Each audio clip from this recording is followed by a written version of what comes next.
to the flag of the United States of America and to the republic for which it stands, one nation, under God, indivisible, with liberty and justice for all.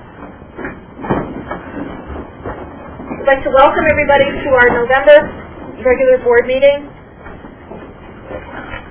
We have a quorum. Introduction of visitors. Sure, Mr. Adler from the WHS. Hi, Jason. This is Fedor from Watson. Good to see some young people here tonight, some students, so thank you for being here. Is there any public comment? No public comment? Okay, we'll move on to the consent agenda. I have a motion to accept the consent agenda from the October 27th, 2015 regular meeting and also the monthly expenditure report for the October 2016. So moved. Is there a second? Okay, any discussion or questions? Okay, all those in favor, please signify by saying aye. Aye. Anybody opposed? Okay, any correspondence? I don't have any either. Kathleen? Oh.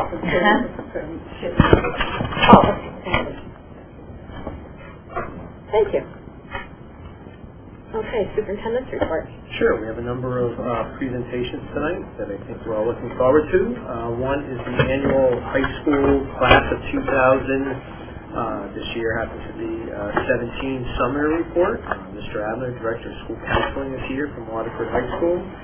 Really to give us an oversight as far as our college and career avenues that our students are taking advantage of, as well as some achievement data and other pertinent facts. Sure. I will be brief. Anytime anyone has questions,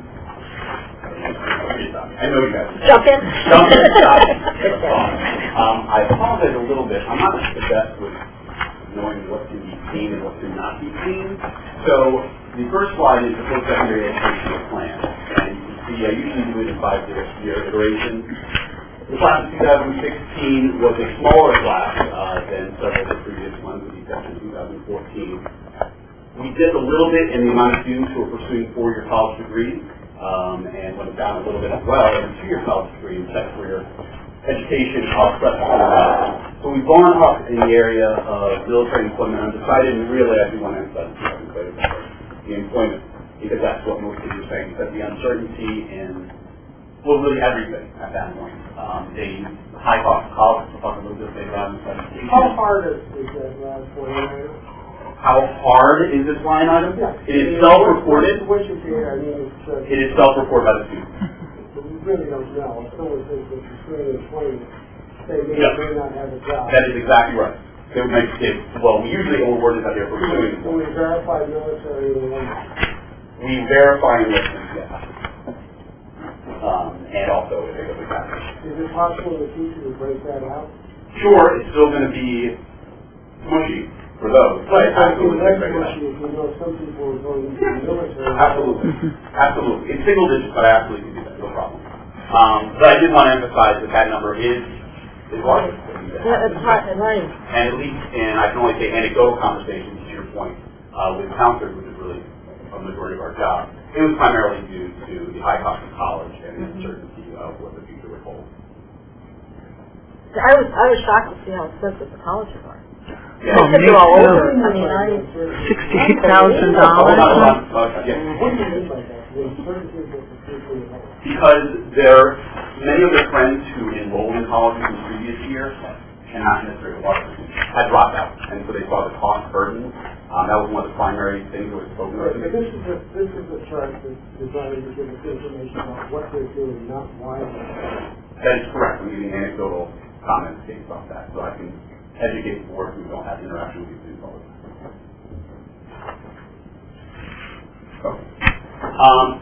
Last year, the board and Town of Waterford was gracious enough, because I thought so, the students who took it might not do it the same way, to take the PSAT as all sophomores.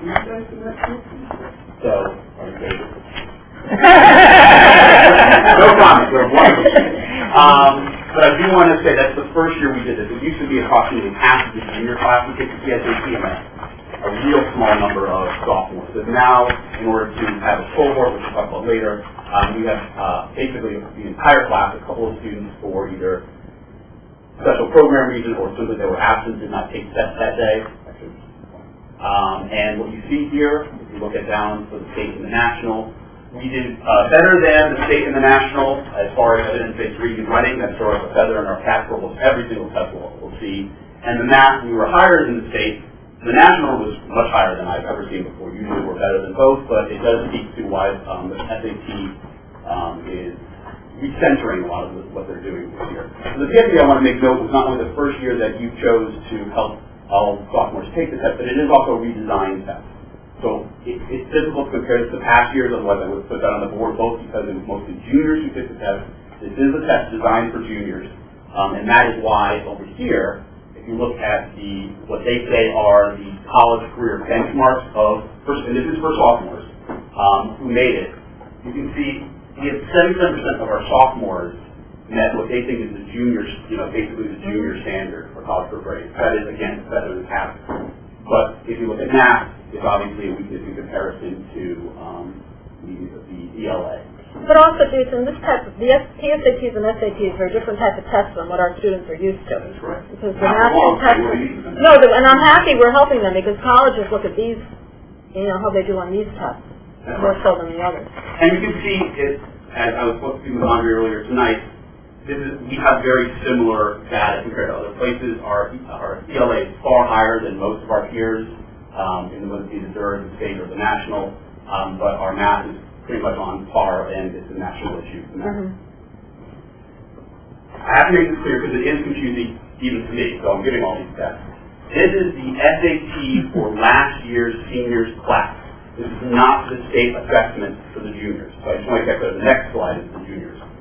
So this is the last year where students could self-select to take the SAT, and as our population is approximately 75% of our students who are going to college, approximately that many are encouraged by their counselors and by their parents and themselves to take the SAT. So I want to make sure we're aware this is a self-selected group.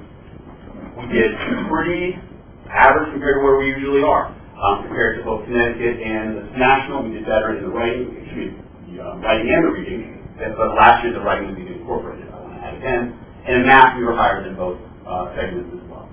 And that's pretty much where we've been. Keep in mind that last 25% were students who self-selected out of that pool are going to be included in the next slide. Not done purposely in small text, you can read it. You have the report in front of you, so I know you can read it. You have it right here. You have it right there in front of you. And I should have added, there's always what page on the printed report that those of you who have the report that report in your hands can look at. In the dirt, we are close to the center. Certainly when we look at our page here, when we look at our ELA, we are very much competitive. When it comes to the math, not as much. And I do want to mention that there is a gap of approximately, if you average them together, 20 between most schools, not all, some of them are math, ELA and math. So what we're looking at here is very much a Connecticut overall issue, and not just a Waterford one. That is not to say we shouldn't address it, and I do have some points later on to show how we are addressing it. I do prefer to look at the combined meeting score that what colleges primarily look at, unless you're looking at something like engineering where they will focus later on the math section. But overall, it is also a first year, a first test, Connecticut buying in that year. So we shall see what happens. In future years, we're going to be able to have a cohort because with now the PSAT being taken by all sophomores, it's aligned with the SAT.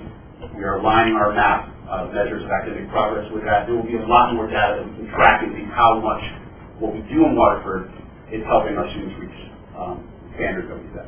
A question for Craig or for looking for an affirmation. I think you and I have spoken before, meaning that if you were to rank all these schools in terms of the assessment, how they do it, we're in the bottom third, about the top of the bottom third. Is that correct? I would say we're in the lower part of the middle third. But so we're a little. We're doing a little bit better than we're what we would anticipate based on our demographics.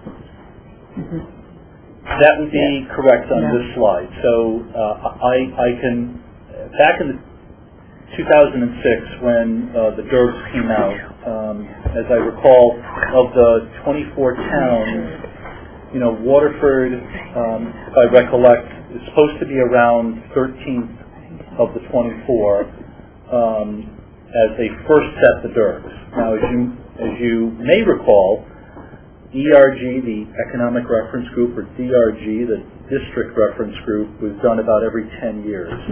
So with that being 2006 data I'm sharing, we're almost right for a new refresh of what the DERGs would be. So with the combined score of 14th out of 23, and why 23? Because this is just recording schools with high schools. We're about where we should be, or slightly one below. I've got a question on the 14 out of 23. Unless you're hiding some schools, I only count 22 schools, and I see us coming up as 13th out of 22. It's certainly possible that I overlooked it. I couldn't count it right in front of you because that'd be embarrassing. Let's just say you're right and I'm wrong.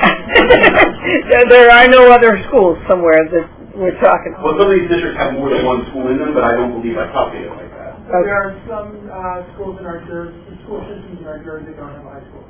Right, so I do think that... So what do they do with that? Oh, they don't... So, I mean, how do they calculate? And theirs either go to East Lyme or...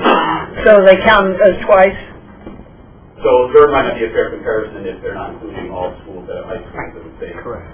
I would also like to add, and it's not making excuses, this is good for the kids here as well. I believe, and I've only been here for 10 years, so I do believe the demographics of the town are changing. That isn't to make excuses. We should be higher on this list.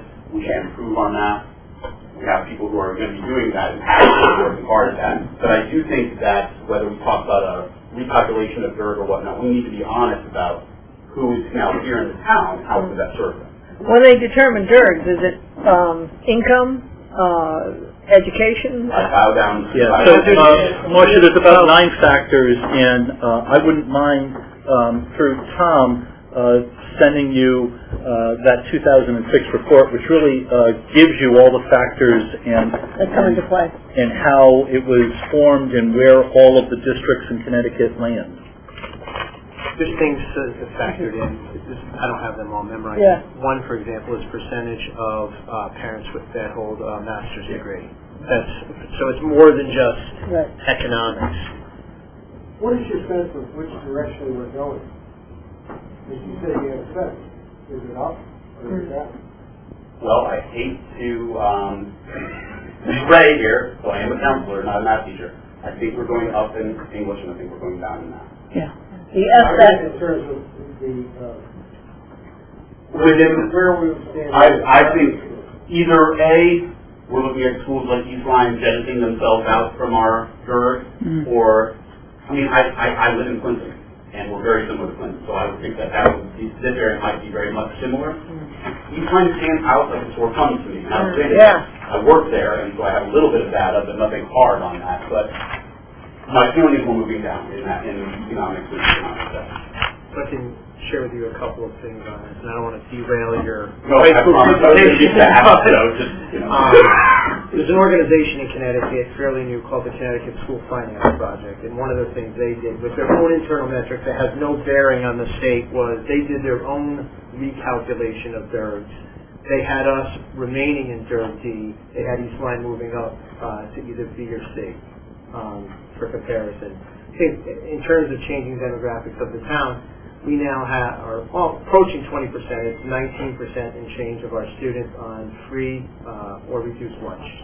That is a self-reported metric that a family has to apply for. We know at the high school level, many students and families won't identify free or reduced lunch for stigma reasons. So K through 12, we're currently just at smidge under 20% of our families are eligible for some sort of meal subsidies. And over the past 10 years, that's creeped up about 5%. Yeah. That's right. And that is not saying that we should be lowering expectations. We have a different population than DERG. I just wanted to make a quick comment because I was around in those days, and as we moved up in the DERG, and I think we set pace and we did well. If we look at our other testing, we're always in the top of the DERG. So, and this is a new, this was the first year of the rollout, so we need to keep an eye on it, but I wouldn't come to too many conclusions with just looking at this one test. As I said, I think in the DERG as a whole, we've done very well. If I recollect, we looked at the testing run the top half of the the only cautionary note that is reviewing everybody else too. So I do think if there's something to be gleaned from this, I agree. No conclusions, no jumps, do not any high object. Yes. If we're comparing, I know this is a separate chart because these are juniors, so they will be graduating in 2017.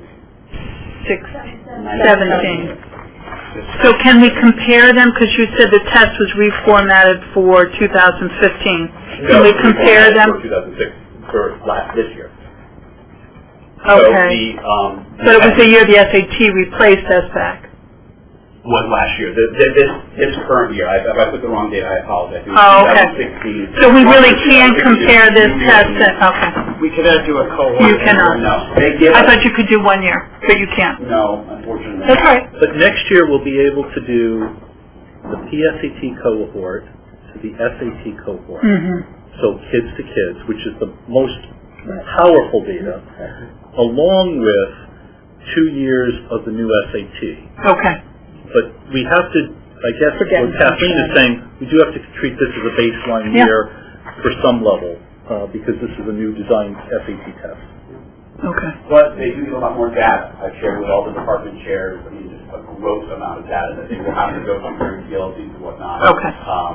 So I think there will be graphic improvement, but certainly the first year is not what it does at all.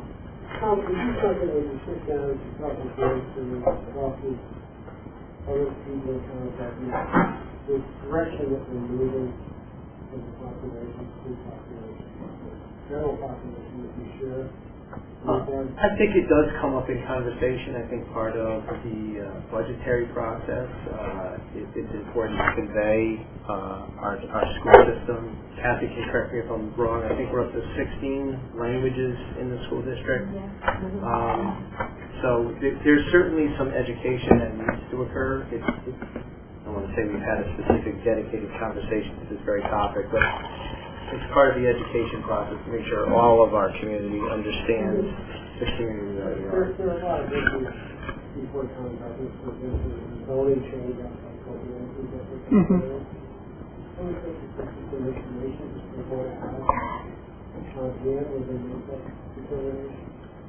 So we did communicate with Planning Director Abby Pearsall on providing her with some information around student demographics, but knowledge is power, so absolutely. All right, so I plan on not even talking about money, but it is an expensive time to be a college student, college young ladies. We do our best to alleviate it, but last year we started using the slide. It seemed like something to appreciate it. To keep the point on the inflation, the inflationary measure here for college is way more than actual inflation. But right now you can see it. These are our top 4 destinations by a long stretch, and that's the only reason I chose these.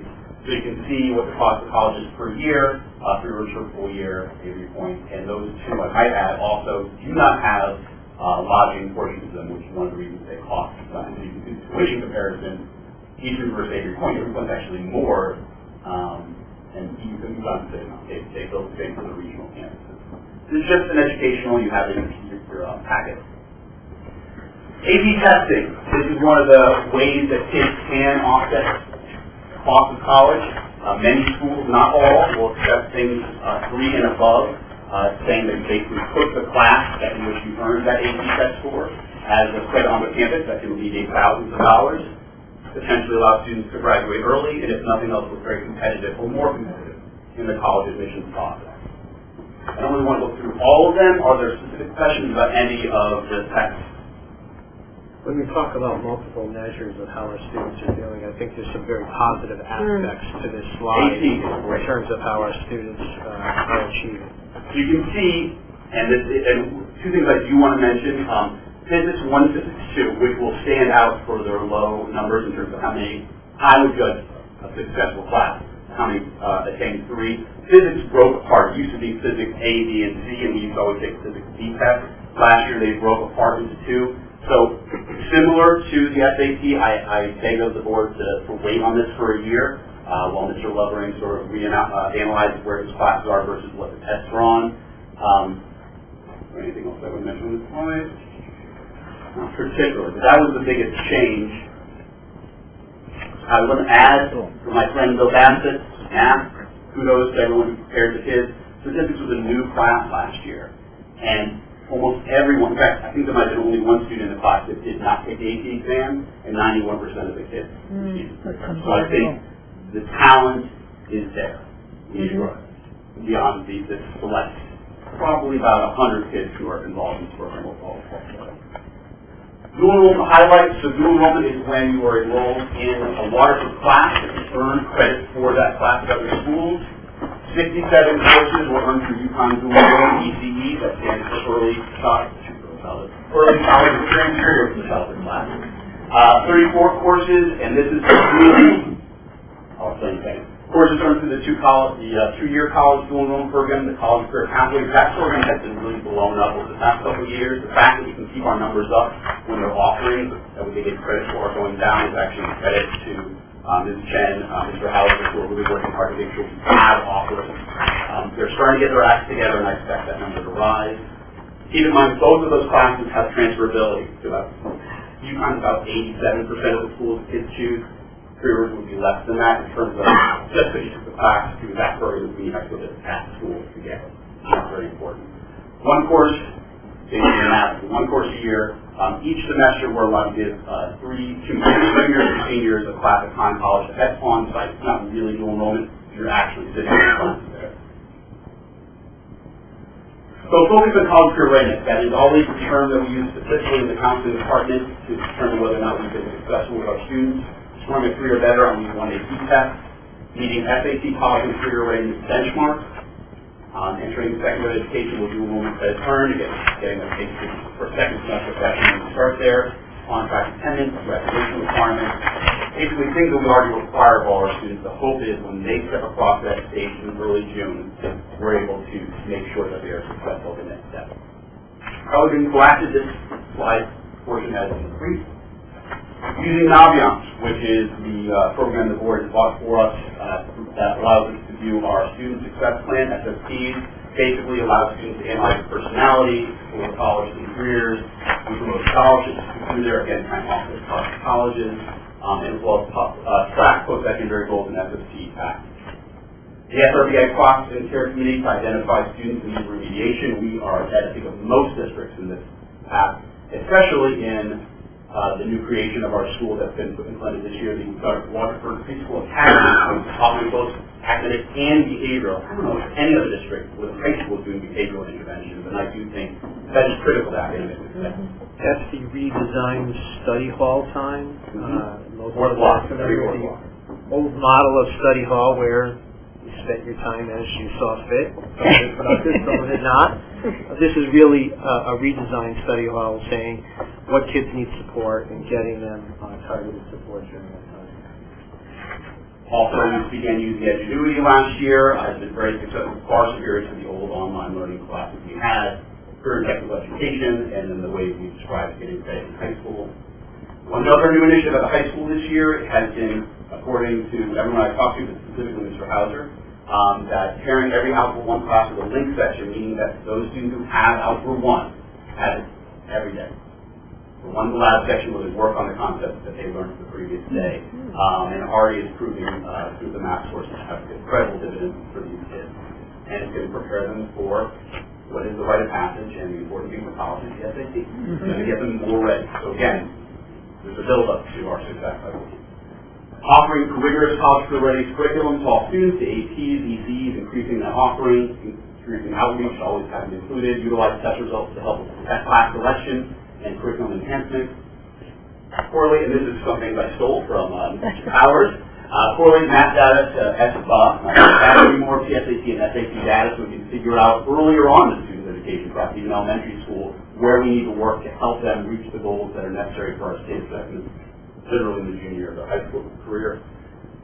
Use the data as well to drive and differentiate instruction to improve college readiness and life readiness, I would say. So develop a PSAT to SAT cohort, which I just talked about.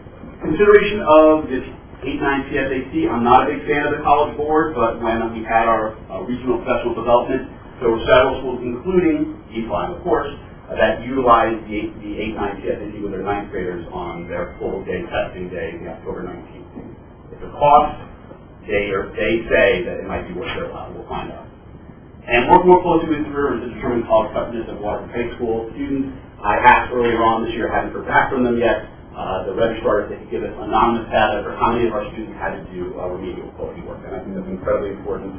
This is the largest comparator of our students, of how our students are doing when they're there. Good. Any questions from the audience? Kathleen? No, just a little bit, but I noticed in the meeting that, when you pointed out that a high percentage of our students are going over to Three Rivers. Yeah. Do we have any kind of a link back with Three Rivers to see how many of those students go on? Yeah, so actually Naviance does that for us. Okay. The only reason I didn't share that today is because, and this is a relatively new rollout from Naviance. I'm not going to get that data until the end of the month, but I would share it. Sure. And credit person or directly to the superintendent. It lets us know how many years it took them to get their associate and where they went afterwards if they did. And when they're at Avery Point, if they maintain a C average, don't they automatically transfer over to UConn as source? Not depending, it depends on the major. Oh, You cannot say that any longer. Usually a B, you can be pretty solidly assured of that, but no. It depends on the what major they have. Central is in some ways more rigorous than UConn is. So it really depends. Are you doing engineering? Are you doing humanities? It really doesn't matter. I think all of these programs that we have that offer credit, college credit, really a big help to the parents, given what we see is very high cost of tuition. And I think I asked this question before, and I think I said it once, but I wanted to verify it. Can you just give me an average of how many credits, say, the highest performing students would receive? You haven't asked that before. To be honest, and I have this as not just anecdotal, but evident from many of the higher performing kids, the higher level school they go to, the less they get from it. So our young man went to Harvard last year. He's a freshman, first semester freshman. That's it. That's all that he's getting. Harvard only takes college. Which is a wonderful small liberal arts college, and unless you got 5, you don't get anything.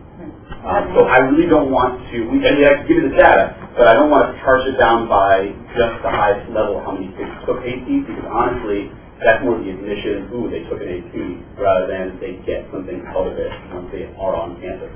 I would say that what I heard is the most impressive amount of credits being utilized, a student was a first semester sophomore. But that wasn't one of our highest performing students. It was a student who pushed him or herself enough so they got credit that they were looking for a second or third tier school that rewarded them for that effort, whereas a first tier school would say, no, we like it, that's what we admitted you, but that's all you get for it. And I would like to add, we do have a lot of community connections with Mitchell College, and I am trying to work with them to see if we can develop more outlets with them for college and career dual enrollment offerings. But we are increasing our offerings in chemistry and junior English and private art. We can get ours. So we're increasing step by step all the ECE offerings we have. Unlike the APs, which require a test, and as the kids know, certainly most of us know, it's a roll of the dice with tests. Some of us are great test takers, some of us are not. If you get a C+ or higher on the ECE test, it's accredited at UConn. It's sort of a class credit course at UConn. So we're really trying to get things where they can tag those credits. And when they apply, they get a transcript from UConn, a transcript from Three Rivers. It's impressive. Are we doing anything with any apprenticeship programs with EV? So anything like that? We do have for a draftsman, every year they solicit applications. We don't have a formal relationship. It just turned out because our CAD program is ridiculously good at our school. We often get yes. Do you think it might be worth pursuing though, with EV to look into some apprenticeship programs? Because EV is hiring, and if they could become a plumber or electrician or whatever through them, it might be worthwhile, because maybe some of the students that aren't going on would be interested in an apprenticeship. And I would like to add, and this is an aside because it didn't really relate to the presentation, but we do have someone from Pfizer coming to the building on Thursday. Actually, a class of 10 graduates working there now.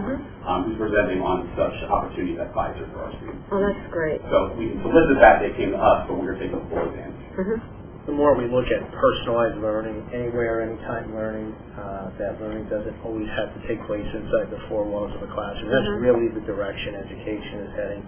All of those things are things that we're going to be exploring, for sure. Any other questions or comments? Okay, thank you, Jason. Thank you, Jason. We're on to a coaching presentation. You might recall probably last spring, I believe the board asked for a presentation on our coaching model. Several years now, we've been fortunate to have a comprehensive K-12 coaching model. I think you heard some of this last month about the value that our coaches bring to our teachers and students to improve teaching and learning in the classroom. We're going to hear an overview of that K-12. We did not bring every coach here tonight. We have a representative sample, which Greg will certainly describe in more detail. But it's really about tonight is what is the coaching model and how is it helping us to advance teaching and learning. So, thank you. So when we look at basically an evaluation system, state law, professional development, or what we call professional learning, in 2013 there were many new laws. One was on teacher evaluation, which primary purpose is really to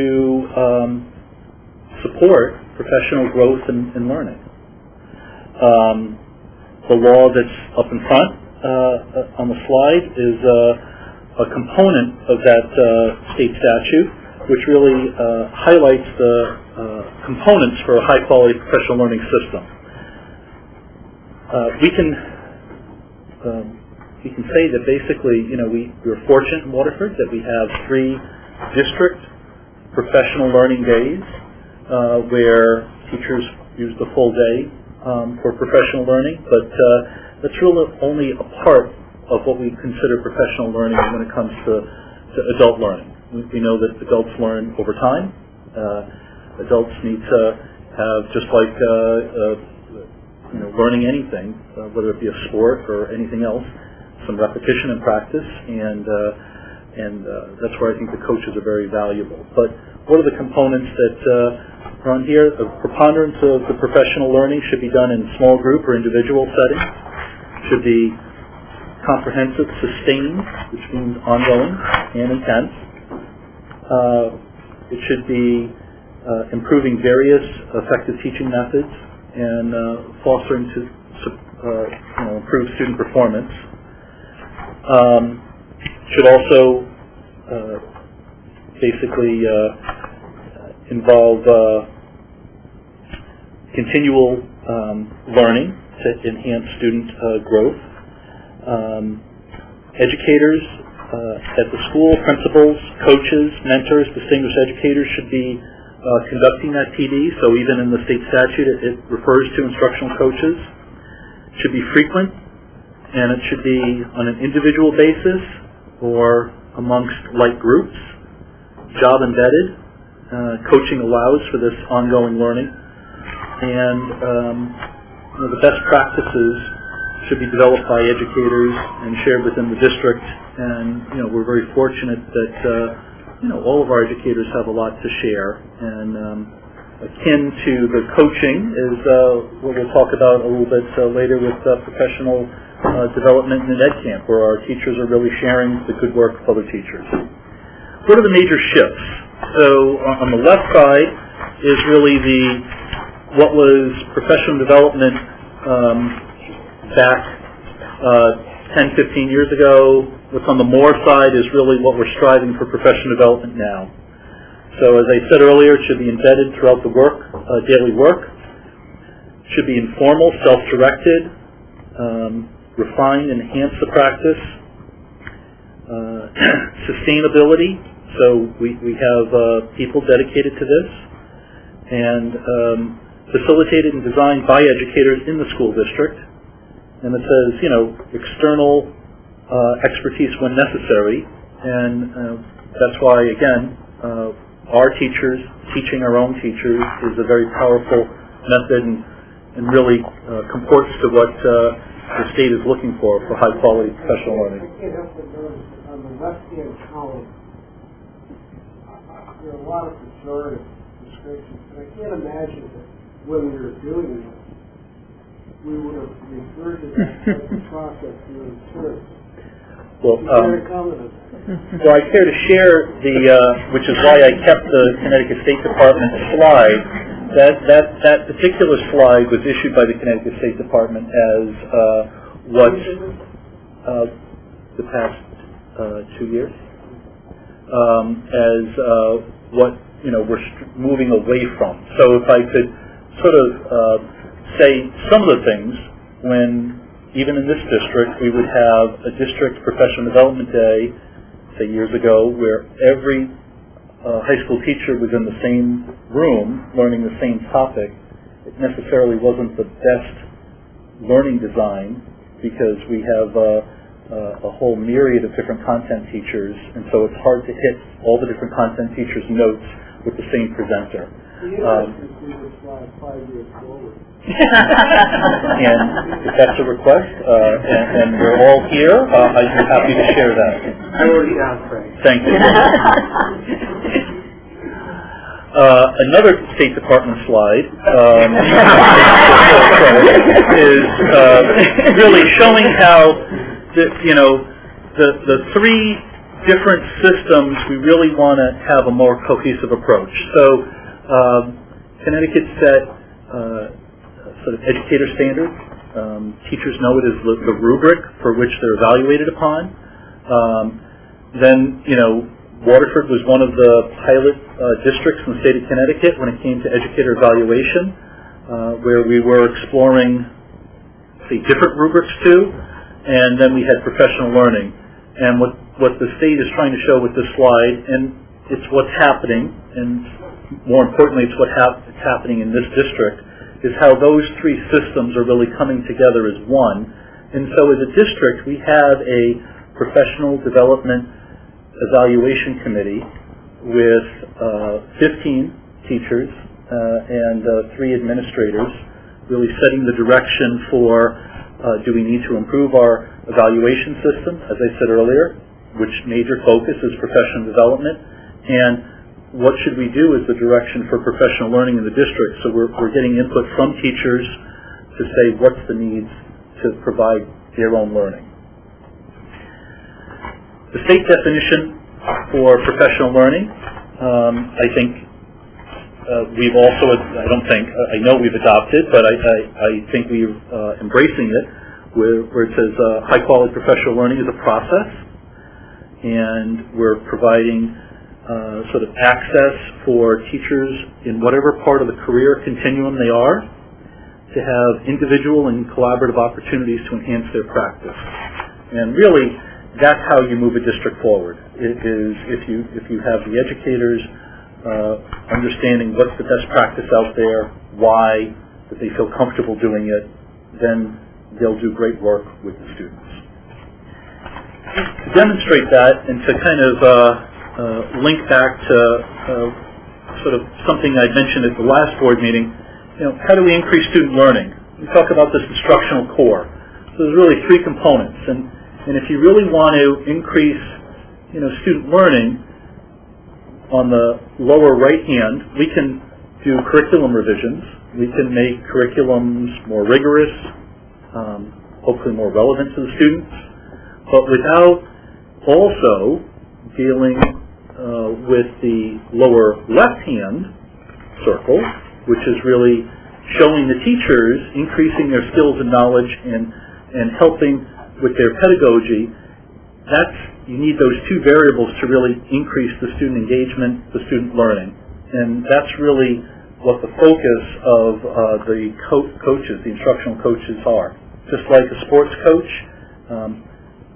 teams need to practice. As educators, we also need to practice to increase our craft. And so this slide is showing the 8 components or systems within professional development. Our Professional Development Evaluation Committee is really engaged to look at these systems and strengthen the areas that we need in Waterford. for professional learning, and while I cannot attest that we are exemplary in all these 8 areas yet, I can fully say that we're underway and continually looking to improve our system. There was a recent national study entitled Coaching for Impact, which this study basically says there are 6 individual pillars to create an effective coaching model, and I believe that Waterford has facets of each of these pillars. I'm confident that coaching does improve the teaching and learning in our district, and I now want to sort of exemplify this by having 3 of our district coaches go over the different levels of coaching. And so we're going to start with elementary, and while we only have 3 coaches here, this presentation was really crafted by all coaches and administrators, showing really what's the effectiveness. But we have Tim Bates, our great math coach, going to do elementary, followed by Heather Joyner, our Park Lane Middle School curriculum leader and math coach, and then concluded by Tony Teppier, our English department head and literacy coach. So, Tim? So, as Craig has said, professional. I'm not a technology coach. Professional learning through coaching is basically what we are accomplishing. And this is a Venn diagram to describe what is at the center of this whole process is student achievement. And how can we raise student achievement? It's the coaches work with the administrators through regular communication. We plan and reflect with the teachers regularly. The teachers are taking and transferring their knowledge and applying it within the classroom. And so then the administrators are supporting us and seeing those things happening in the classroom. That was a graphic our coaches came up with, by the way, and I think it should be noted. It's really help them learn. So obviously coaching provides embedded, ongoing professional learning. There's many different things that coaches accomplish and work with teachers on. We support the instructional practices. We're speaking with both literacy and math as well as technology. And we work with about teaching strategies and research-based strategies, as well as aligning the continual learning with the current learning standards and aligning with the Common Core. And then building content knowledge is also one of those things. As Chris talked about, doctors go back for training. We need to go back for training and keep up with the times. How do we ensure that in Waterford, how often do our coaches go back for training? I mean, we're talking about our coaches delivering PD to everybody else. When do you guys get your PD? Yeah, that's a great question. So Tim mentioned that with a consultant they work with Learn, so we actually provide the coaches some professional development with some key consultants to then kind of like a train-the-trainer model. How often do we do that? Well, That's our goal. yeah, I mean, our literacy coaches meet monthly with a consultant. Our math coaches also meet probably every other month. At the technology level, we've just started this year by having Jonathan Costa, who's also doing strategic planning, but his expertise is also on technology, work with our technology coaches, as well as, because we only have 2 in the district, part of the technology team in the district, so there's going to be at least 1 representative from each building, and that'll happen 6 times this year. Okay. Can you pull the coaches together as a team? I do as well, but it's hard to also be a leader in your own district, so yeah, that's why I forgot that. One of the other things is we have had content learning as well. We were able to go to the NCTM conference last fall and brought back a lot of things, and what we were doing with professional learning days and with teachers was implementing those kinds of strategies that we learned about, speaking from the math perspective.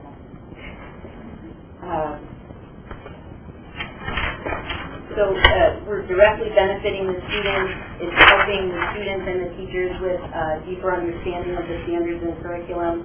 And coaches are working with teachers directly with student work, and it makes it very relevant. If you can take a strategy and here's how we're going to implement it with the students you have today, and go from there, and really reflect on and adjust the teaching to fit the students' needs. Specifically, elementary technology coaching. Our technology coach works with all elementary teachers, either within a technology class or as a consult basis. She's helping everyone in the community, students and adults, gain familiarity and comfort with technology tools, and the lab managers are implementing her planned lessons when she isn't present.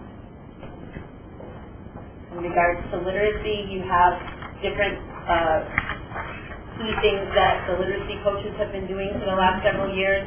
Primarily, it was supporting the implementation of Reader's Workshop, which was a change in philosophy for the district, and then highlighting that into different specific ways to implement Reader's Workshop, such as the mini lesson, and they created vertical alignments of the units, and clarifying how the standards are taught through the workshop model.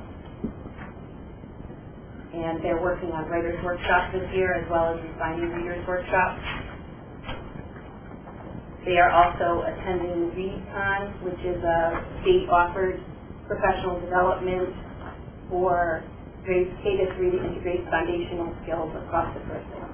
That's also an area where they're getting some extra assistance. And for numeracy coaching, the first year we were asked to streamline the My Math program, which was what we were using to teach elementary math, and through a lot of reading and discussing with different people across the state, units of study has been the trend. So what we've done over the last couple of years is taken the curriculum and put them into topical units of study that will help to increase the rigor and focus on application of skills. And you can see the instructional focus. We started with number sense and problem solving.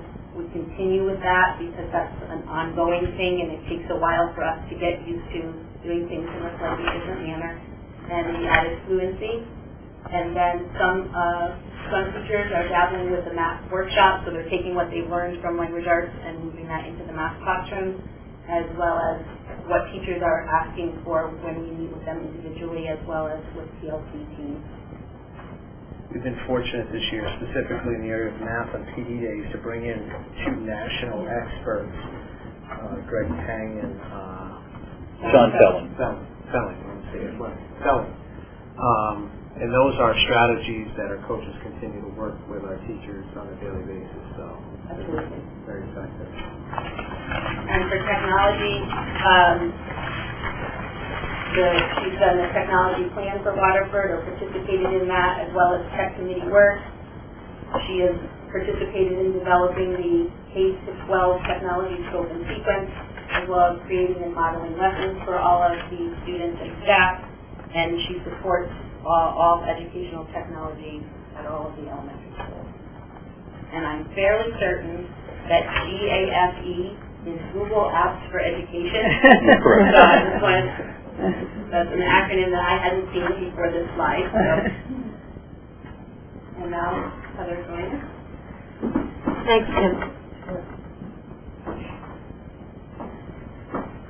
Okay, coaching at CLMS is a little bit different. We have 3 coaches, literacy, mathematics, and technology. One of the biggest shifts is that each of the coaches also have student responsibilities. We are all teaching part of our time and coaching the other part of our time. This is kind of a nice combination because it helps us to know our students' needs and to know what our teachers need to best meet those. We meet regularly with our departments to make sure teachers have that opportunity to tell us what their professional learning needs are, provide current resources so that they can continue to improve that professional learning. And we discuss lesson planning and grouping of students so that we both know what we need to do. We also have individual teacher time where we co-teach. We might model a lesson, plan lessons with teachers to encourage different strategies. And all three of us really follow this model. Technology is a little bit different as she's not just one department, she's with the entire school. I think the most important thing that you want to know is our focus this year has really been on differentiated instruction and meeting the needs of all students and having that engagement. This was a follow-up for literacy especially because they had a workshop last spring, so this has been a nice follow-through, and the math is really jumping on board.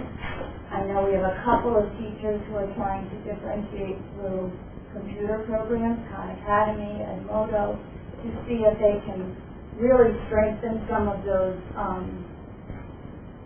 foundational skills and number sense, because that's what we're finding at the middle school. That's what we're finding is lost in the shuffle, is their number sense is really weak.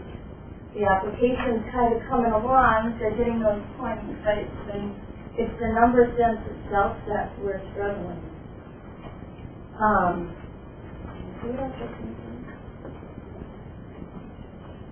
The other piece in math that we are working on is the performance task, which is the application, making sure that students know how to enter a task and create a plan and follow it through. And we've given one in the fall, we're going to give another one in the spring.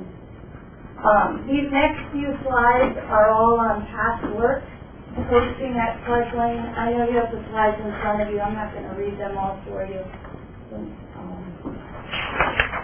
Unless you have questions, or pretty much speak for themselves. As a coach, you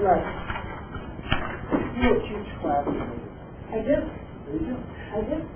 So as Heather said, at the secondary level, middle and high, all of our coaches are really pastime teachers, which is in front of the classroom, and then half-time coaches. At the elementary level, because our elementary teachers really have to teach all the subjects, we do have full-time literacy coaches and full-time math coaches. That was a concern of mine. I think that if you were just a full-time coach, you're kind of out of the mix. I think that's why it's kind of nice that we are both, because we do have a sense of what our population needs, and we do, because we're teaching, have a sense of what our teachers need from us. So even if the teacher can't articulate, gosh, I really need help with differentiation, or I really need help with trying to get students to understand how to work with negative numbers, that gives me, I might be able to say, well, how did this lesson go? I've experienced it, I do it every day. How do we get that experience back to the elementary level? Yeah, well, I think that does exist. I mean, they're constantly working. I mean, we have. I'm going to just sort of segue into Kim for a second, but where the secondary coaches really have a defined department, except for technology, to work with. The elementary coaches really work with cycles of teachers, but I'll let Kim kind of share some thoughts. Yes, we are in every grade level. We teach lessons in every classroom in every grade level. Depending on where we're cycling, sometimes we work intensively with a grade level, and then other times we work intensively with just one teacher, depending on their needs and requests. So we are not so far out of the classroom that we are not aware of all of the students. And when the teachers come and say, I have a question about this intervention that I should be doing, well, I know that student, I remember how that went with that lesson, and then we can address that. So we are up and fresh, and we also, by not having to do the teaching part of it, gives us a chance to do some more research. But I also have to say that, if a teacher feels like they want to dive back in. We did have a elementary coach after 2 years request a full-time classroom again, and of course that was granted. And then we had someone else come out of the classroom to take on the coaching role. Maybe that's the solution, instead of A cyclical thing. so that no one gets too distant. Sure. Marcia has Correct.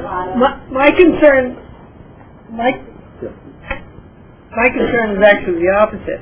If you're spending 50% of your time with your group, your small group, you're not seeing the entire Clark Lane student population. And you don't also have the time to spend with all those teachers. How often do you meet with teachers? Sure. I only probably hit half of what Kim hit. And the scores reflect that. Yes, they do.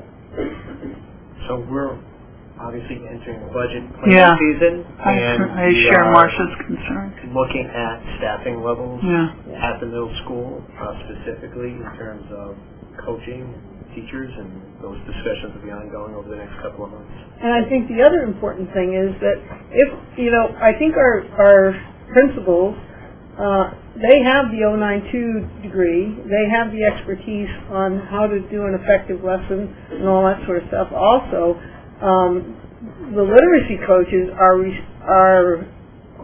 by their job descriptions are required to have a certain certification. I think we need to look at people that have definitely a concentration of expertise in the area and are ongoing credits, not just learned, but ongoing credits in the field that will keep them up to date on all the experiences that they need to guide the teachers. But I think, because of budgetary constraints and everything, I think the principals need to take more responsibility as well. I think the principals need to be more effective in guiding and more aware of what's going on. To that point, Marcia, I can say that, and I mentioned it earlier on, that the evaluation system is a form of professional development. I do know that the principals meet with their coaches on a regular basis, and each administrator gets into the teacher's classroom between 3 and 5 times at minimum for observations, where that post-observation discussion is really around best practice, how to improve. Right. So I do feel that our principals are also serving in that instructional coach model and through the observation process. But the problem is, especially at Clark Lane, where these teachers have to teach half-time and then also be a coach, they don't have the time to go into the classroom as much. They don't have the time to check the data that they need to diagnose and remediate the students appropriately. And I can concur with that point. I don't know if this is sort of a comment that the coaches, are you responsible also for setting up the time and scheduling with the individuals that might be going in to help those students? So there's where something might be a compromise somewhere that you can have some help with the scheduling. I don't know. Scheduling itself doesn't really take a whole lot of time. Because, I know what your plan is. I think I have a common time within me. I meet with my department regularly because I'm also a curriculum leader. So Thursday PLC time is a common time. I can get in there and talk to teachers. Sometimes we're doing grade levels, so I'll meet with specific grade levels, but I'll take 10 minutes from me before they work out. They're looking at students. Growth during that time as well. So when you would come in to do in the classroom, to assist during the classroom, you would stay for the entire... Oh, if I'm going into a classroom tour, I was in a class Monday, and I actually modeled the lesson. Yeah. How often are you able to do that, Heather? I am in this particular class right now. I go in every 3 times a rotation. What's a rotation? 6 days. So I teach 2 classes, and then I'm in there, and then I plan with them so that we can make sure we know what's going to happen in the next 2 years. Do you also So that's one teacher that I'm really focused on, which means I'm hitting 1 of the 8 math teachers. 8 math. 8? Okay. How many math classes are there, though? Each math teacher has 4. 4. Yeah. For 32 classes? So there are 32 classes That's you a have to lot. cover. Take away 4. Take away 2 occurs. Obviously, with varying needs. Yeah. Classes have Some are different very needs. neat, absolutely. Our, the co-op classes are very intense. They do have the special ed teacher working with them, which is help. But there's great range in needs, Sure. you can see, because our results really show that with their weak number sense, and then you know, you have the high flyers. Sure. You're trying to hit everything at once. Right. It's a challenge. It's a challenge. We do have a couple of teachers who I said before are working with some computer programs to try and really build those foundational skills, so that as the year progresses, and we'll check in December when we do the math test again, we're hoping to see that this is a growth, and that maybe other classes will try this. Who does all the tracking of the kids? You do? I do the tracking as far as the math testing and the SBAC scores when they came in. For all? I compile for all 3 grades, yes. With respect to math, With respect to math. And then the literacy coach does the correct. When do you do that? 11 or 12 o'clock at night, it sounds like. Yes. I have a lot of hats. Do coaches have, oh, sorry. It sounds like you've got a coach that's working with one math teacher far more than any other math teacher. If they all have the same evaluation, how does that check back? sure. So teachers have different professional growth components as far as their evaluation system. You also heard Heather say that, sometimes it's about co-planning, sometimes it's about co-teaching.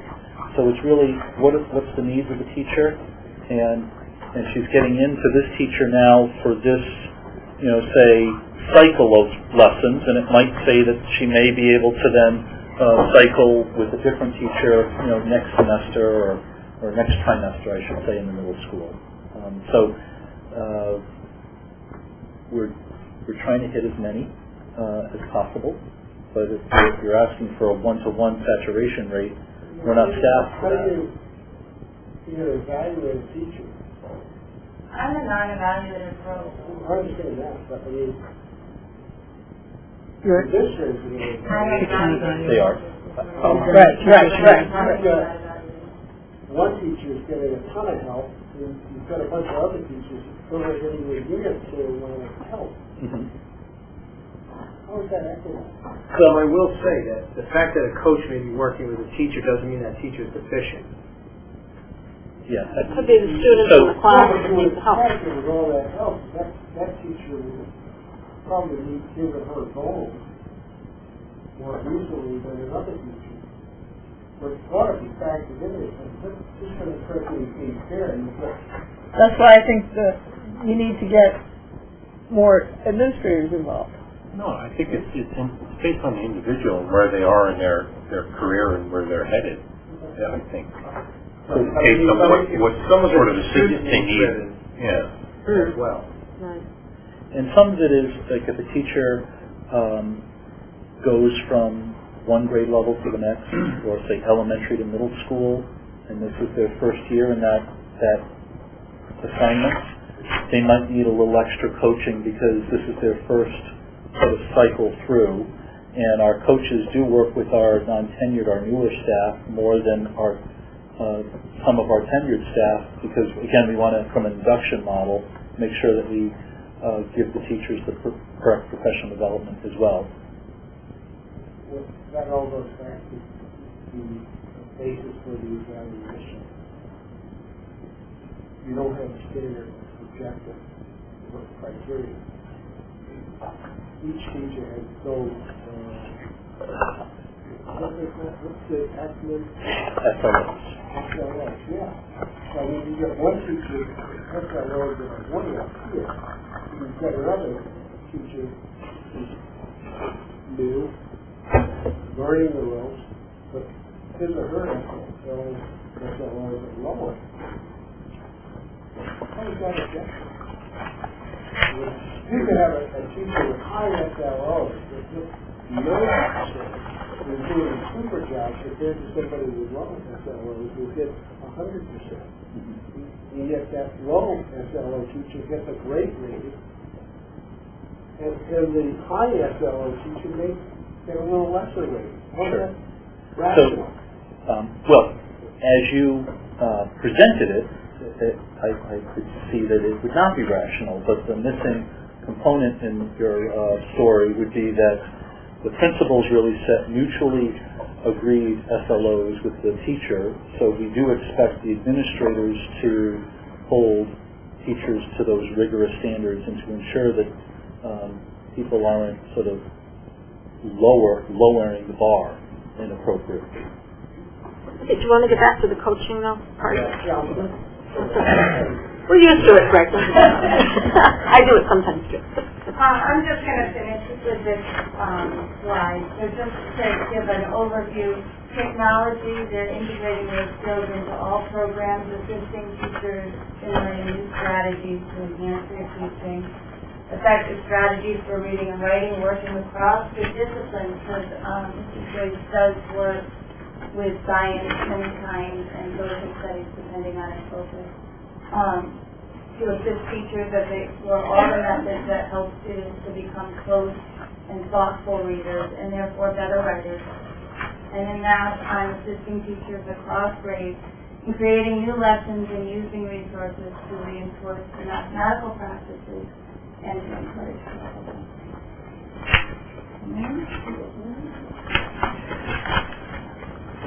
So when you look at the high school, it's very similar to what we were done with middle school.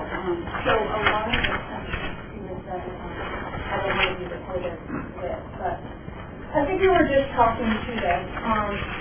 I think the coaching isn't something that's a burden to the teacher that really helps them, because the teacher evaluation, our goals for our tied to student learning, they're tied to the Common Core partnership.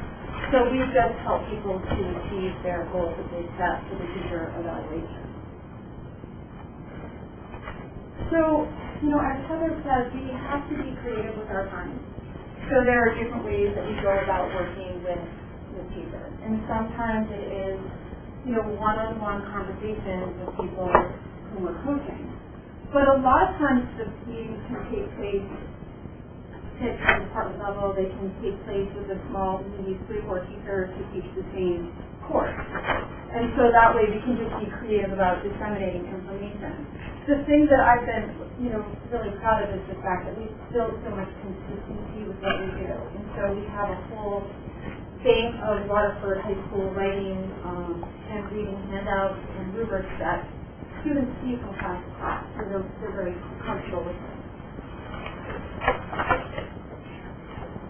One of the things that I think that is really key is I do get a chance to go out. I get to do that professional development, and I get to do a lot of research to bring the most current practices, the most we've done so much studying about the SAT.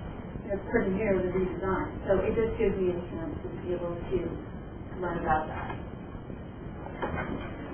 Again, you can see another way that we've been purposeful about enrolling us is that it hasn't been willy-nilly and we cannot work with every single person every year.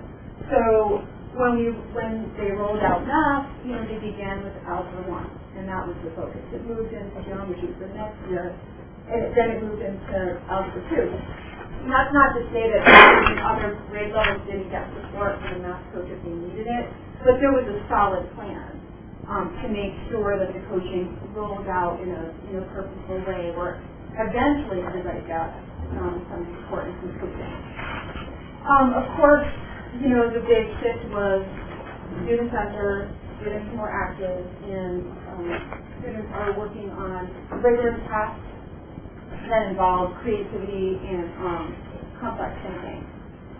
The math department spends a lot of time creating abstract-aligned assessments, which of course, they kind of like, now back to the drawing board. But the work that Jill has done to create a bank of SAT prep materials is unbelievable. So, they have unwrapped every single strand of the new SAT, and they have built all of these materials that teachers can use in their classes. Oh, that's awesome. For students. It looks like it's the work of 85 people, but they just worked really, really hard. Is it computerized, or is it... The way she has it on the computer, so teachers can, I think they use Google Drive. Teachers can access, click on a problem, and just integrate it right into their instructions. And of course, the SAT intervention is certainly using a lot of those materials where kids are getting a lot of practice Wonderful. who might struggle a bit on the SAT. So we have that math test and skills because we're very confident in identifying who needs the help and get them out to work. So the main focus this year and last year too is working with students with this whole concept of productive struggle. And that, they're in class, they're doing a blended classroom, the blended learning approach, where they're really wrestling with the tough questions, the tough problems, right there. So they can talk to each other, they can get help with the teacher. So that it's really getting at that really rigorous and being able to persevere when something's really a challenge. Of course, we're going to continue to analyze all of our scores to make sure that obviously the goal is to get performance up for math and for English for this. So, I would say, very much the same in literacy, student-centered, much more rigorous. So the Common Core really increased the level of rigor or tech complexity that students were expected to be able to handle. So, there was a lot of work we had actually done before the Common Core came out, which was making sure teachers had the strategies of using before, during, and after reading strategies so that kids can handle those. You can't handle those challenging tasks, but you need to have a set of tools in the toolbox to be able to handle them. Did you do that through PD days or department meetings or? Well, I did that through PD days. We had actually a lot of release time where I worked with different departments to teach the before, during, and after reading strategies. Sounds like you guys have a very good model for disseminating all this information in a systematic and effective way. Well, thank you. It's been a work in progress. We've been doing it for a long time, so I think that's one of the things that happens too is that by now many of the teachers who have been building, they have a lot of capacity. They have a lot of tools, and they know where to go in terms of to be able to get the summarizing instructions and summarizing rubric, and that is only benefits for students because it's not a we're trying to call things the same thing and use the same techniques for assessing them. Plus they get used to using it and become effective in using it and feel more comfortable using it when with repetition. Absolutely. So, a toolbox of strategies, and of course the idea is that kids eventually select strategies that work best for them and use them, and it's not so teacher directed. So we're not there yet, but we're getting there. So again, this is just a historical look. You can look at this of kind of where we've gone. We actually focused most on history in English as we unrolled this. And science a little bit, but of course science, they teach every subject, reading, writing, math, and science. And so they're kind of focusing more on their new standards and focusing on the math aspect of it. So the thing that's a little bit different, the thing that's different for this year is that, so we've had the fortune of having a really solid language arts curriculum that we've had in place for several years. And so we mostly in the English department have worked by grade level. So the grade 9 teachers work together to draft these units of study. and now we've been using them for a couple of years. So we've spent a lot of time together. And so my coaching task is to, we've redesigned our PLCs into vertical alignment teams. So we have a group of teachers who teach the advanced English. So we're looking at student work. And we want to make sure that there's consistency, among the different teachers. There's a variety of tasks, so that they're hitting all the types of writing, the different types of reading tasks that they might encounter, and that it gets more and more challenging. So we're going to be studying now how, and just understanding how students might progress over time as readers and writers. So this is a new approach for us that we're kind of excited about, but it's very much, it's all about looking at the student work. Student samples of writing, to let us know kind of where we're strong, how to de-adjust our instruction to make it even more likely that they're going to achieve that college readiness that PSAT is predicting that they have already. So, we have 23 technology coaches. So we had more technology coaching. You can see it was very much centered on teacher needs. It was very much around using technology for students to communicate, to present, and even to go beyond the classroom walls and communicate.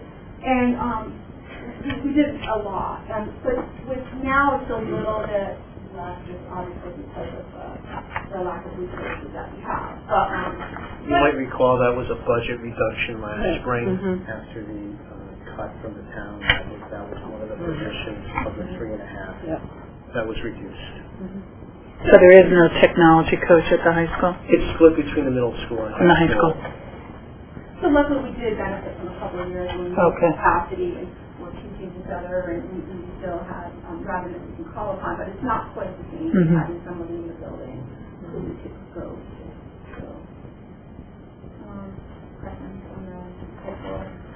Any questions? Thank you very much. Thank you. Thank you, Tom. Very helpful. To reiterate, as we enter budget planning season, we'll be working with the school administration to look at staffing of coaches at the middle school. So we look forward to that on January, February. Thank you, coaches. Thank you.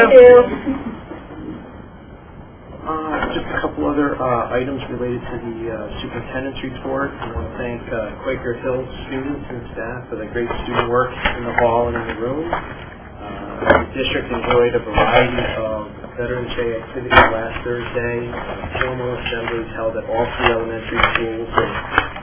Each principal wrote me a little blurb, and all happened to include the number of veterans in attendance. And we had over 150 veterans involved at the 3 elementary Veterans Day celebrations, which I think is something that's invaluable, and I know the vets got a lot out of. Less formal, but still acknowledging Veterans Day at the high school and middle school through social studies and civics classes and slideshow discussions at lunch at the middle school and advisory at the high school. We enjoyed parent-teacher conferences last Friday. They continue to be well attended. And just one follow-up item, last meeting, the board had asked me to contact Irene Howley at Learn to have an update meeting on the Friendship School. That meeting will be taking place on Monday, November 21st with the representatives to the Board of Ed. So I'm sure that will be reported out at the December board meeting. That concludes the superintendent's report.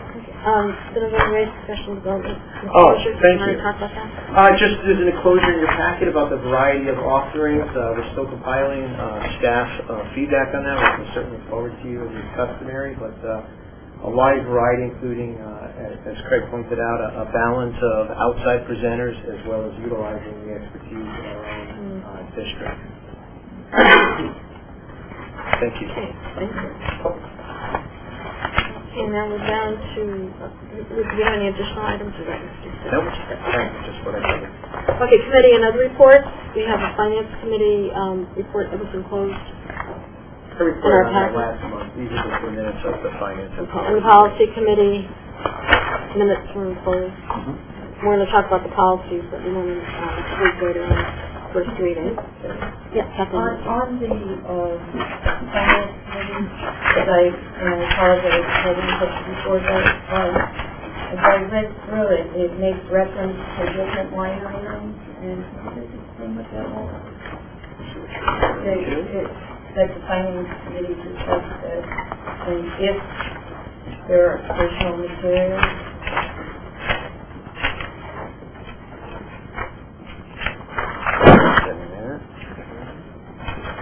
Just the very first paragraph says discussion on the wording of line number 3. I'm not arguing that changing the K through 12 world language curriculum to just world language, that's fine.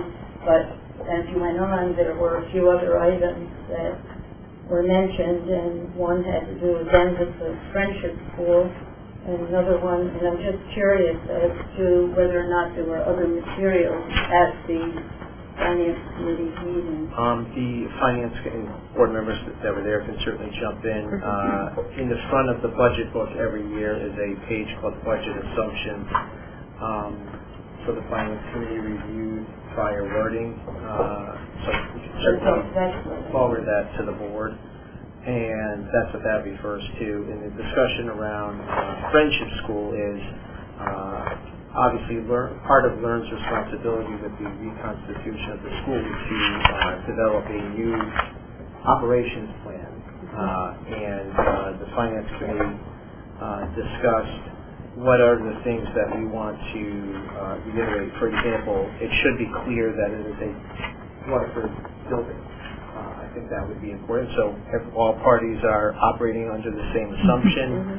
Another item was that the in-kind staff that are Waterford Public School employees over there needs to be some acknowledgement that they would return to one of our 5 district schools. There was an IDEA grant of $14,000 that we typically have handed over them to offset tuition. So to become a regional magnet school, we wouldn't necessarily do that. I can certainly provide further data on that as well. Nothing formal at this point. It hasn't even gone to LEARN. We'll be working with legal counsel on that.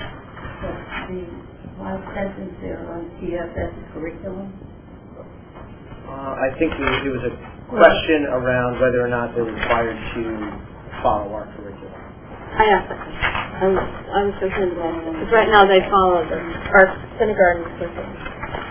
Thank you, and that explains that we should... No, that's great. Glad you're asking questions. Okay, are there any other committee reports? Okay, we had a school building committee meeting tonight, and it was a record time meeting. Jay is finishing up the outdoors with, well, Jay, do you want to just tell them what's going on? Some of the requests in the town. Moving along. The PO for the curtain and the PO house all approved, that's gone out. So we're 99.9% done. And we still have I think, a significant balance left over. So thank you. Jay, you've done a great job. Okay, we're going to have a Youth Service Bureau meeting tomorrow. So we have Retirement Commission tomorrow. Next meeting. Next meeting. Report. Okay. Yes, Kathleen. So for Page's meeting this Friday, is there anyone else going to that? I know high school administration Saturday hours. Yeah. I'm going Saturday too. Okay. We have a football game Friday night. Sorry. Thank you. Just curious. Okay. You're presenting on Saturday too, right? With Andre and Allison. What's your topic, Tom?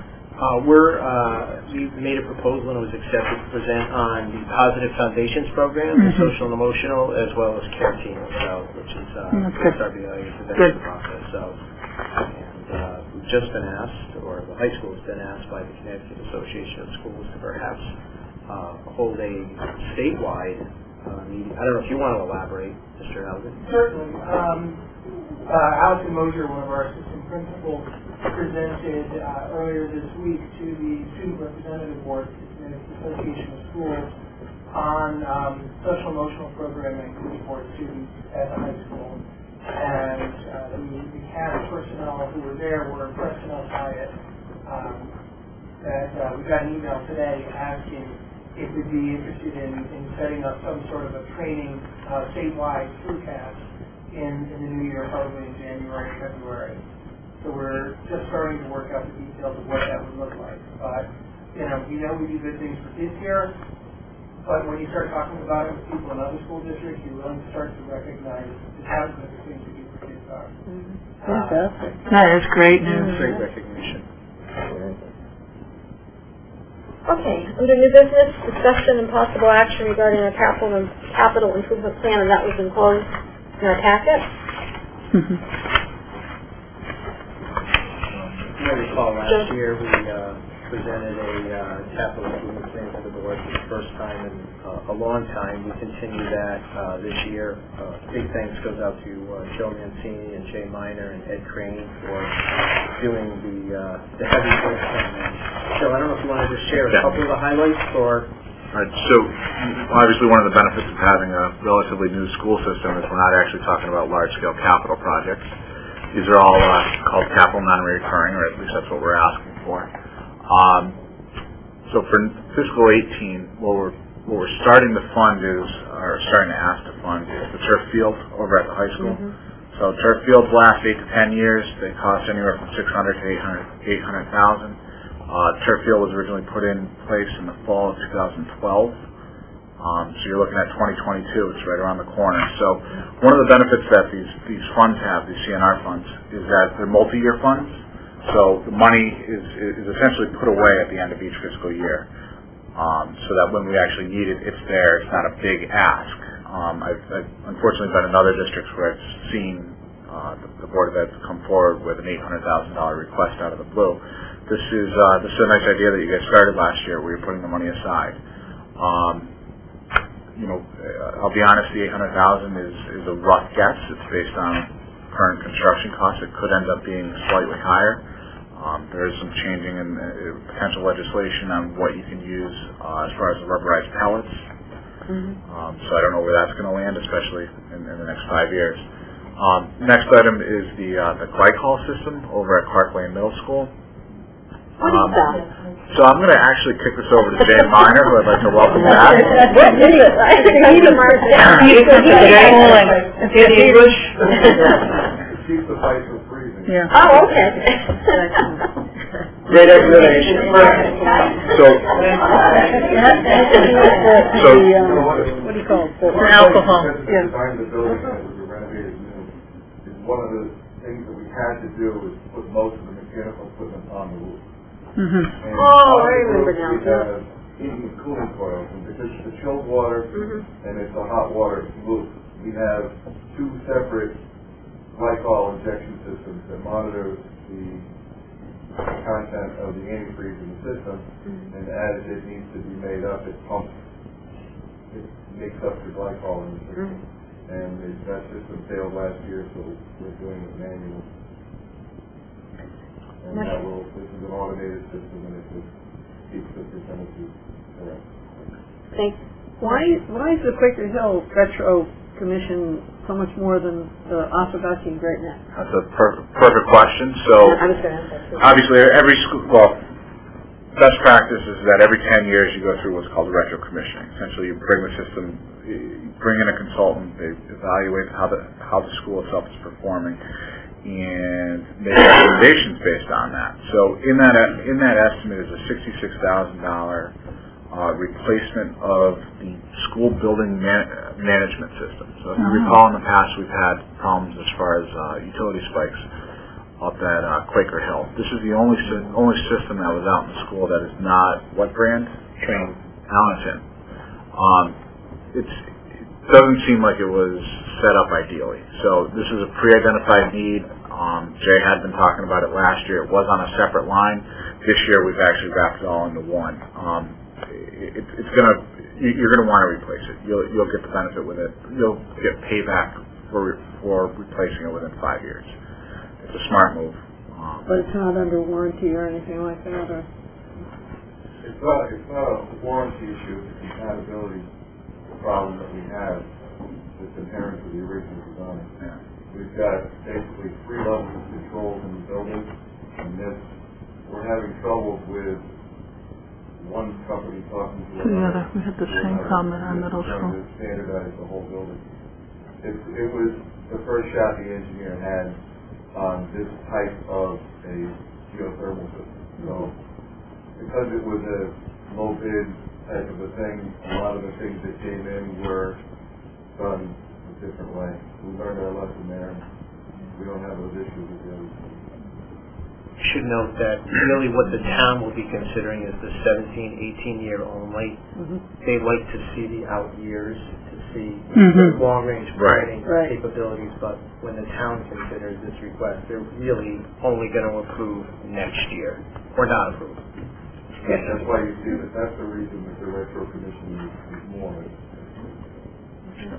But in town, I'm always hearing that we have new schools and schools, but these buildings are getting older, and I'm glad they're being proactive. Yeah. Some of the systems at Quaker Hill have over 75,000 hours. Yeah.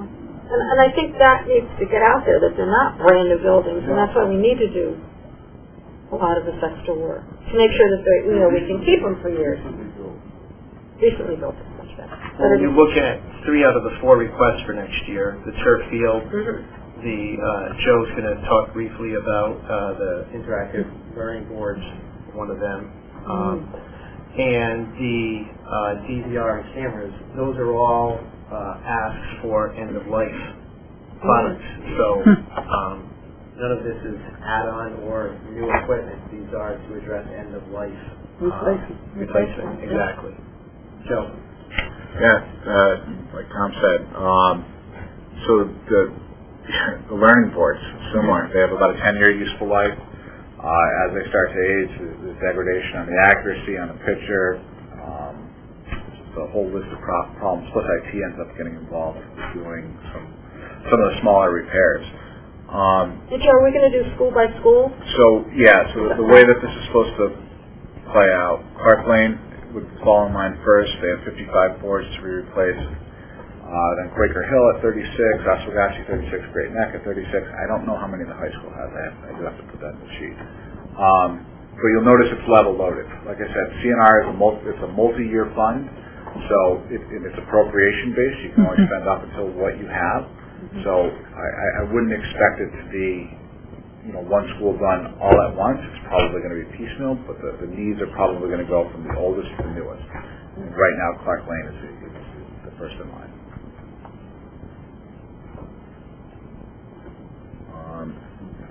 That's big numbers. 200,000 a year. 200,000 a year for roughly 9 years. The security DVR cameras. Again, this is end of life, guys. This isn't actually the cameras. This is more the DVRs. Just think of your computers. How many people here have a hard drive that's 10 years old? Probably none of us. So, they're big ticket items, and they're going to need to be replaced. Outside of that, it's a pretty level request CNR even into the out years. This is, I think it's reasonable. And this goes first to the first selectman, and then he makes his recommendation to the board of selectmen, then to the board of finance. So some of this may never see the other boards. Oh, we could always send them a memo. We do include our whole request in our budget book, right? Regardless of what's forwarded on. I just want to say I'm pleased to see that we have a plan like this ahead, especially for the turf field. We realize when we get to this is going to be a road driving going out 10 years, so this helps the town, it helps to break it down once it's over an incremental period of time. On the, you probably mentioned there's a smart board, right? What are the costs per units? Off the top of my head, I think I was quoted something like 3,800 plus 700 for some of the some of the sound. Just under about $5,000 basically. The sound field systems, which are the speakers in the classrooms, probably wouldn't have to be replaced at all because that's fine. But the LCD projector, the projector on the wall here, ceiling has to be replaced, and depending on the type of Promethean board, there are some circuitries that may or may not. And there are new technologies out there, so we're not saying we want to replace Promethean with Promethean. We want to look at what's the most cost-effective interactive viewer for the teachers. That was part of the thought I had, to see if there's any research out there that are upgrading that may be more durable. Maybe less expensive. That's why the title changed this year. Correct. Right. Thank you. That was another piece I noticed, but thank you. Any other questions or comments for Joe? Okay, so will someone please make a motion to approve the capital improvement plan for 2017 through 2022? Anybody? Marcia? Is there a second? Okay. Any more discussion? Okay, all those in favor, please signify by saying aye. Aye. Anybody opposed? Okay, motion carried unanimously. Okay, now we're down to item B, under new business. Discussion and possible action regarding the 2017-18 and the 2018-19 school year calendar. Those are closed in our packet. I'm going to mainly ask you to consider the 17-18 calendar only tonight. We've had some recent discussions with various unions, including the teachers union, that are going to need some time to study and look at. So I'd ask for your consideration tonight of the 17-18 school year only.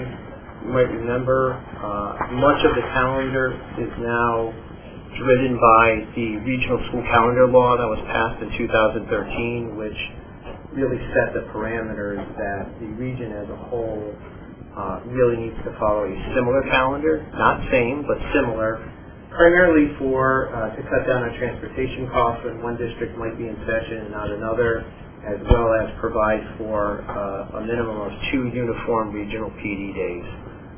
The 17-18 calendar reflects meeting those requirements. It was really set by LEARN. There are a couple of tweaks that we're allowed to make at the local level. One of them is we provide for Yom Kippur, which happens to fall on a weekend next school year. That's why you won't see it on this calendar. Because I asked Caroline that question, and she promptly told me that it's on a weekend next year. But we really want some time to study a couple of issues related to 18-19, so really asking for 17-18 approval tonight only. Great. Notwithstanding that, just looking at it, without that backdrop, it seems to me it would make sense to move the April vacation into the first week, so that we maximize the Good Friday weekend and weekend. So we are not allowed to do that by law.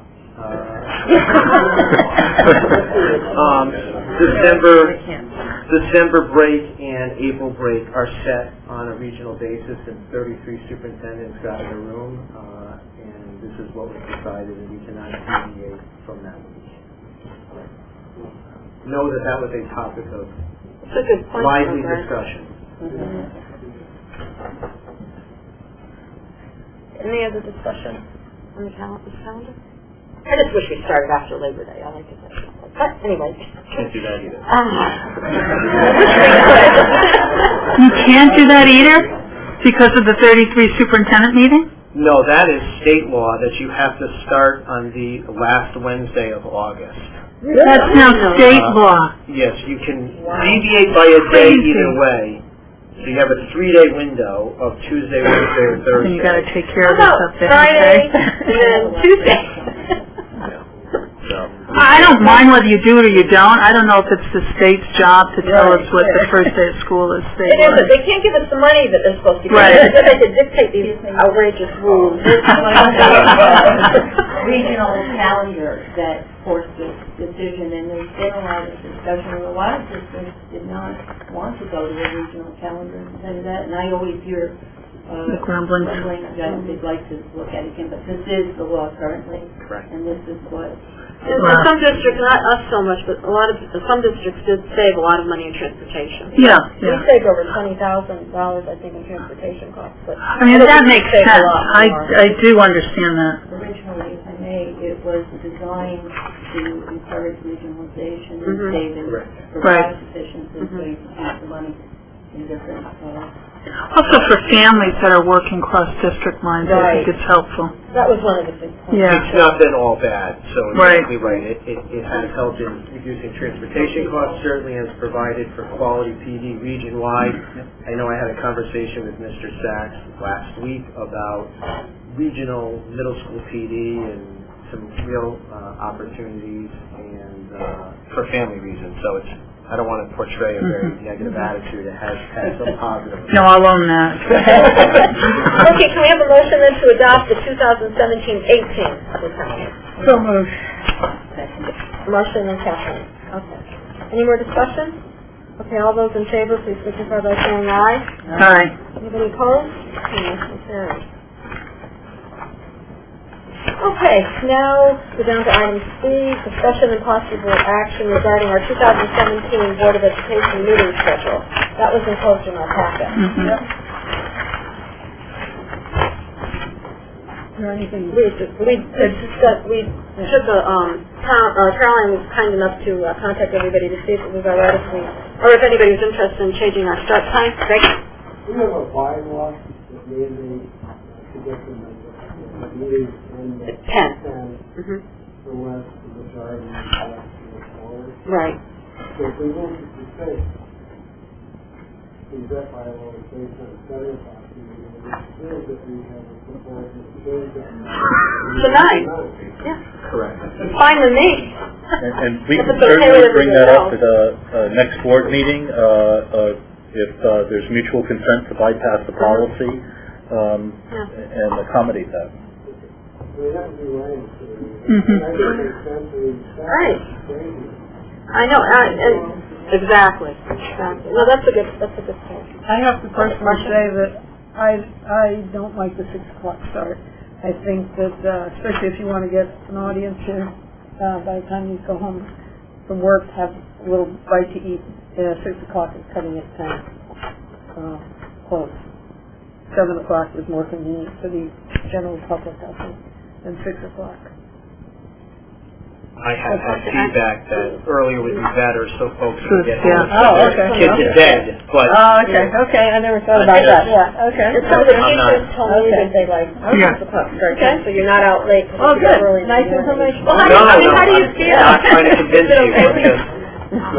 I can't speak for the entire youth, but I would speak for the elementary schools and for high school certainly. I think the earlier start time would be preferable only because of exactly what Jerry had said that it never occurred to me. I mean, it depends. You say you get back and forth to dinner and what is the work schedule are concerned. And then participants also don't necessarily live in the district. So Right. To drive home. You can't have water for the entire day. Bringing money to the region. Greg? This schedule is better in terms of different religious holidays and we have looked at those things. You'll notice we do deviate from 2 last Thursday meetings in November. Okay. We have a motion to accept or to adopt our Board of Ed schedule meetings for the 2017 year. So. Jim? Yeah. Okay, is there a second? I'll second. Okay, thank you. Any more discussion? Okay, all those in favor, please signify by saying aye. Anybody opposed? You can oppose it if you want. All right. You convinced me. That's a good discussion for. Revisit it in a year. Everybody's entitled to their own opinion. Okay.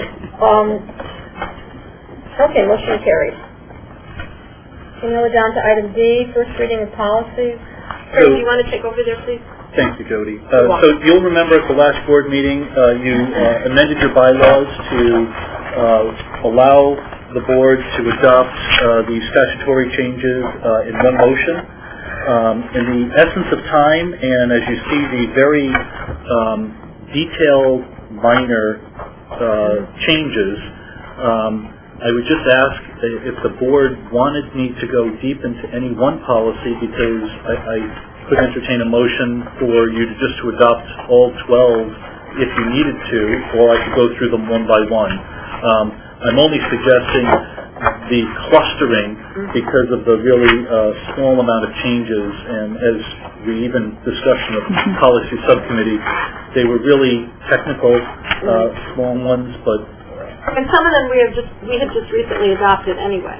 Right. And there is no obligation to approve these tonight, by the way.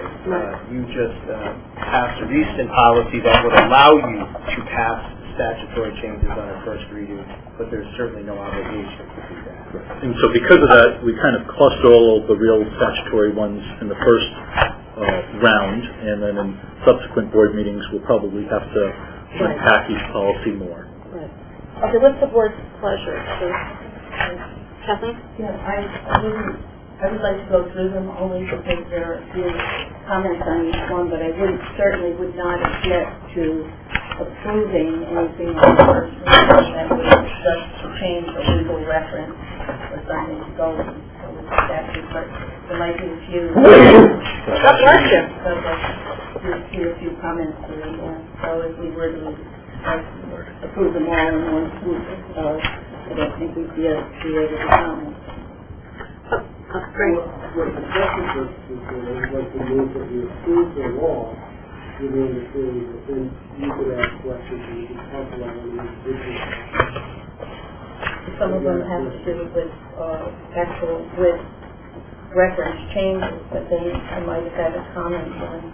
There are several, like the smoke-free environment, I think that was just a legal reference, so that one would be. I think most of them are just, I didn't see any that was content, Kathleen, were there? No, they were all. They were all statutory language, yes. They were fit.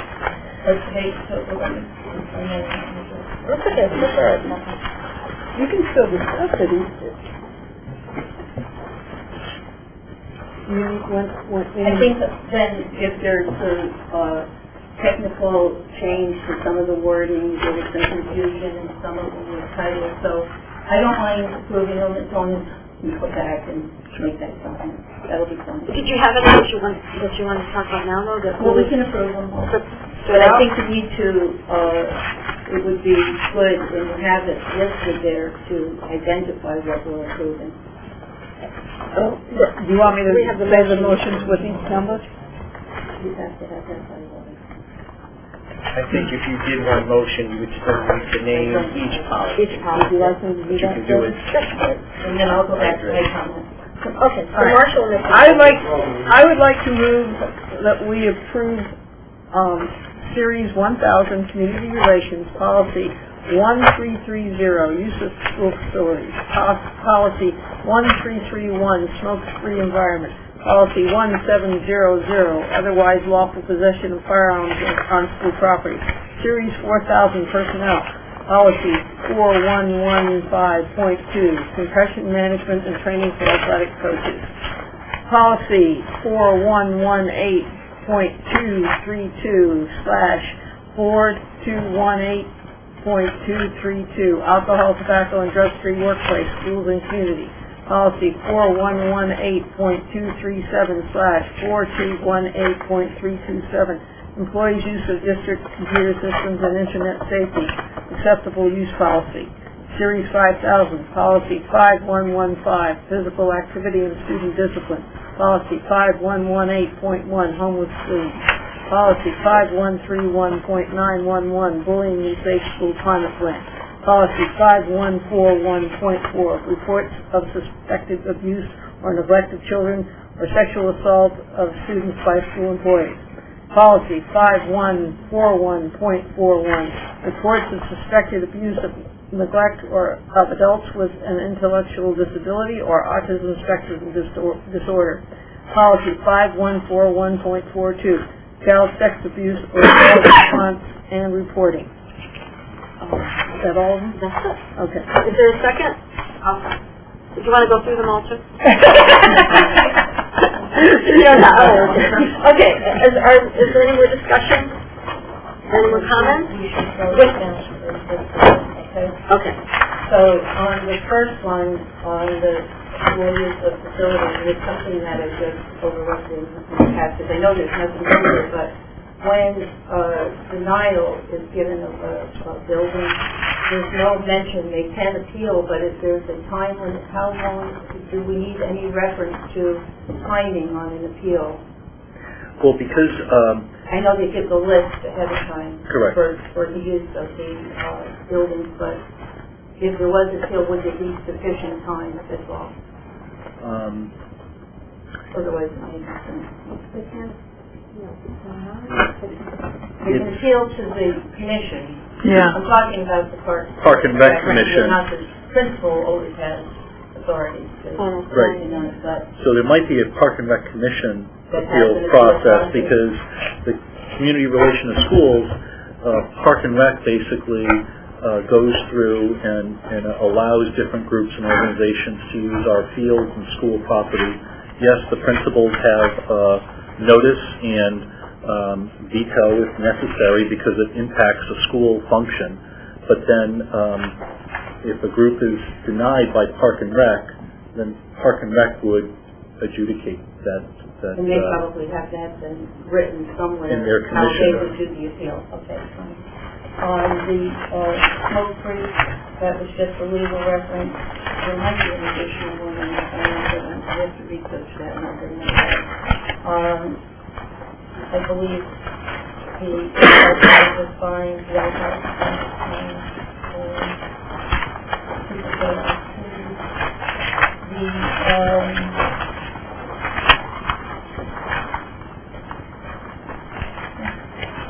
The homeless one had a lot. I read that we have to, no words on change, that means, there were better definitions. Yeah. Alternate More specific, right. All that language is from the state statute, okay. Yeah, just for the full board's attention, these policy changes come from our legal counsel, which have been a good one, and then we basically look at the legal reference changes, look at our existing policy, and do the track changes, the red deletions or the blue additions, but we really don't massage the language because it's really tied to the statute. However, on the bullying and safe school climate plan, yes, there is mention throughout of the safe school climate specialist, but in one area it talks about the safe school climate coordinator, and I thought it was just a little confusing. There probably is, or may be, a difference between the coordinator and the safe school climate specialist, but it's confusing to someone who looks at those things. Okay. Every school principal is a coordinator of their school, and then there's one district person, which would be myself, who would be responsible for if there's a school issue, kind of at that next level, or to make sure that each school is doing it. So that's the semantic changes, or definitions, rather. That's good. I knew you were the coordinator. You were the same school climate coordinator. And then there's and the specialists are at the school level, right? But you can also designate someone? I designate someone. Yeah. A lot of the areas, and just wonder if there's a special group that you would designate to. Well, I guess if I was out of the district, the reciprocity would be, this one would go uphill probably to the superintendent level, but it would be a central office person or laterally to Kathy. I was just trying to protect that the designee would be the appropriate time. Which would be a central office person. Right, okay, that's fine. And then this is not related to our district, but under the reports of suspected abuse and neglect of adults, I'm curious as to why we packing those two into that, but why it's identified as between the ages of 18 and 60. But that may not be for us, because I'm thinking and how you can determine that. Yeah, I think because DMR is region 2, they have adults for a longer span. For a public school, we are obligated to 21, but I think that might be the possibility. Yeah, I think they're covering Any possibility that could possibly be in a student type of thing. And then I just, on the reports of suspected abuse and neglect of children, have we posted our care line numbers throughout the... You can find one right out there in the But I was going to look for it. It's there, it's there. That was the one discussion. Thank you very much. And I think that was it. Okay. Thank you. Any more discussion or any more comments or questions? Okay. All those in favor, please signify by saying aye. Aye. Anybody opposed? Okay, motion carries. And before we adjourn, I'd like to congratulate Kathleen for getting reelected as a state representative. Yes. And also, I'd like to wish everybody a very happy Thanksgiving. Thank you for coming to our meetings. And I'm very thankful for all of you. I think we have a great school system, and we have a great board of ed, and I hope it continues on. So everybody, have a nice Thanksgiving. We'll see you at the December meeting. Okay? Thank you. Oh, there's a motion to adjourn. So moved. Okay, Marcia, is there a second? Okay, Marcia and Kathleen. All those in favor? Aye. Anybody opposed? Okay. We'll do something.